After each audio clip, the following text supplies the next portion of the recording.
नमस्कार, आप देख रहे हैं हेडलाइंस लाइव न्यूज़ और मैं हूं आपके साथ मोहम्मद रफ़ी। मेरे साथ जो शख्सियत मौजूद हैं वजीरपुर विधानसभा की जान है और शान है। पूर्व विधायक रहे हैं और पूर्व निगम पार्षद भी रहे हैं और बड़े बड़े पदों पर आसीन भी रहे हैं। मेरे साथ मौजूद हैं डॉक्टर महेंद्र नागपाल जी। सर, आपका स्वागत है। Thank you. सर, विधानसभा चुनाव की तैयारी चल रही है। 2025 में चुनाव है। चुनाव को लेकर विधानसभा और पूरी दिल्ली के अंदर भी माहौल बन रहा है कि आम आदमी पार्टी, बीजेपी, क्योंकि दो ही पार्टी इस वक्त लोगों की नज़र में हैं। तो इस स्थिति में क्या लगता है कि वजीरपुर विधानसभा की अगर हम बात करते हैं तो वजीरपुर विधानसभा में इस बार क्या लग रहा है कि आप मैदान में आ रहे हैं और लोग, जो जनता आपसे मन बना के बैठी है, तो किस तरह से इस चुनाव की तैयारियों में कर लगे आप? देखो, मैं आ रहा हूँ या नहीं आ रहा, ये तो मेरी पार्टी निर्णय लेगी। बाकी रही बात सेवा की, वो तो मैं निरंतर कर रहा हूँ। दिल्ली में एक ऐसा रिकॉर्ड मैंने बनाया है जो शायद ही किसी ने बनाया हो। 2012 में मैं निगम पार्षद था। जैसे तो मैं 1997 में भी था और 2007 में भी था। 2012 में निगम पार्षद था तो 2013 में विधानसभा का टिकट मिल गया। 12 का चुनाव भी जीता, 13 का भी चुनाव जीता। फिर वो एक साल सरकार चली, 2015 में चुनाव आ गए तो 2015 का चुनाव लड़ा, वो चुनाव हम रह गए। फिर वो जो सीट खाली हुई थी निगम की, उपचुनाव हुआ 2016 के अंदर, तो वो भी चुनाव हमने जीत लिया।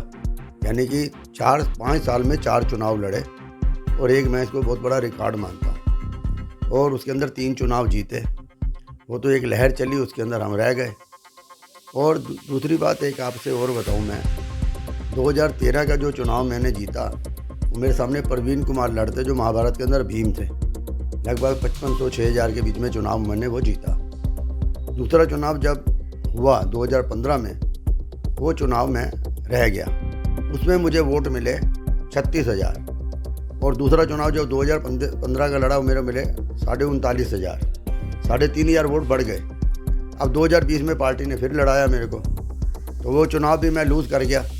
लेकिन उसके अंदर वोट मुझे मिले 46,500। तो वोट निरंतर बढ़ते जा रहे हैं। और ये जो चुनाव की जो आप बात कर रहे हैं कि आप लड़ोगे नहीं लड़ोगे, तो मैंने बताया मैं तो एक पार्टी का सिपाही हूँ। पार्टी जो भी मुझे सेवा कहेगी कि लड़ना है या लड़वाना है, तो मैं दोनों के लिए तैयार हूँ। बिल्कुल, आपने जो बात बताई ठीक है। मैं अपने दर्शकों को बताऊं कि डॉक्टर महेंद्र नागपाल जी वो शख्सियत रही हैं कि जब भी पार्टी से टिकट मांगा है, पार्टी ने हमेशा हर बार इन पर भरोसा किया है और उस भरोसों को कायम रखने के लिए भी नागपाल जी ने पूरा जी जान लगाया है। क्योंकि शुरुआत के निगम पार्षद का जब दौर रहा था, उसमें भी आपने सभी चुनावों को जीता। फिर उसके बाद 2013 में का वो विधानसभा का चुनाव भी जीता। पार्टी ने भरोसा दिया। बेशक वो सीट लूज रही, लेकिन वोट बैंक में आपको लोगों ने ज़्यादा पसंद किया है।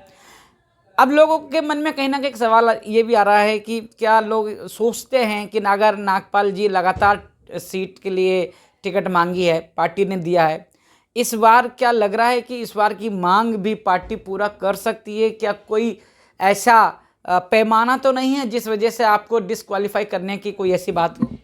देखिए, ऐसा है, चुनाव के अंदर टिकट मांगने से टिकट नहीं मिलती। पार्टी सर्वे कराती है, की वोटर से पता करती है। जो हमारी ऑर्गेनाइजेशन है, मंडल है, ज़िला है, प्रदेश है, इनसे पूरी जानकारी ली जाती है। और विनेबिलिटी कहाँ पे हो सकती है, ये पार्टी का पैमाना होता है। मैं नहीं जानता कि उस पैमाने के अंदर मैं कहाँ खड़ा हूँ, लेकिन इस चीज़ का जवाब सबसे बढ़िया देगी तो आपको जनता देगी। जनता के मन के अंदर पहले ही आ चुका होता है कि ये हमसे आने वाले समय में हमने क्या करना है। वो चुप जरूर रहते हैं, लेकिन फैसला आने पर ज़रूर सुना देते हैं। उदाहरण आप महाराष्ट्र का देख लीजिए कि कभी सोचा नहीं था इतना बड़ा रिजल्ट भी आएगा। तो इस तरह से दिल्ली के अंदर भी इस बार केजरीवाल को लोग हटाने के लिए तैयार बैठे हैं। बस वो चुनाव के दिन का इंतज़ार कर रहे हैं। मेरे साथ नागपाल जी बने रहे। सर, आपका बहुत बहुत धन्यवाद कि आपने हमें इतना समय दिया और दर्शकों को काफ़ी जानकारी देने का काम किया है। देखिए, ऐसा है रफ़ीक जी, आपका मैं बहुत शुभचिंतक हूँ आपकी वर्किंग को देखकर। क्योंकि आदमी को चोर नहीं बनना चाहिए, लेकिन कहीं कहीं पे चोर बन जाए तो बुरी बात नहीं है। कुछ चीज़ों को सीखने का भी मौका मिलता है और उसके अंदर बहुत कुछ छुपा हुआ होता है। तो आपका व्यवहार, आपका आचरण और आपकी कार्यशैली, इसको मैं बड़ा पसंद करता हूँ। ये मैं आपके मुंह पे कहूँ अच्छा नहीं लगता, लेकिन जो सच्चाई है वो आपके समक्ष रख रहा हूँ। क्योंकि आप लोगों का दिल जीतना चाहते हैं तो आपका चेहरा हमेशा खिला हुआ होना चाहिए, उसके साथ मिलनसार होना चाहिए, और व्यक्ति मिल जाए तो लगे उसको हाँ कि यार किसी से मिल के आया हूँ, आज का दिन मेरा बड़ा अच्छा है। नहीं तो कोई कोई ऐसे चेहरे भी मिल जाते हैं कि बंदा कहता है यार ये जाए और मेरी जान छूटे। तो इसलिए ऐसे दिन रोज़ आते हैं लाइफ के अंदर।